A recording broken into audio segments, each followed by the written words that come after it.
বাপিউ, এটা কি তোমার কদম ফুল? এটা কদম ফুল বানিয়েছো? এটা কি? এটা কদম ফুল? এখানে একটা ঝুঁটি বেঁধে দেবো? হ্যাঁ, হাসি পাচ্ছে? হ্যাঁ, তো এখানে একটা ঝুঁটি বেঁধে দিই। তুমি রথের মেলায় যাবে?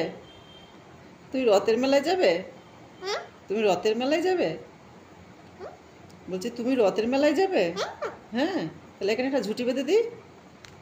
এখানে একটা ঝুঁটি বেঁধে দিই। এখানে একটা ঝুঁটি বেঁধে দিই। এখানে একটা ঝুঁটি বেঁধে দিই। এখানে ঝুঁটি বেঁধে দিই। ঝুঁটি বেঁধে যেখানে বলছে এখানে ঝুঁটি বেঁধে রথের মেলায় যাব তুমি আর আমি। হ্যাঁ,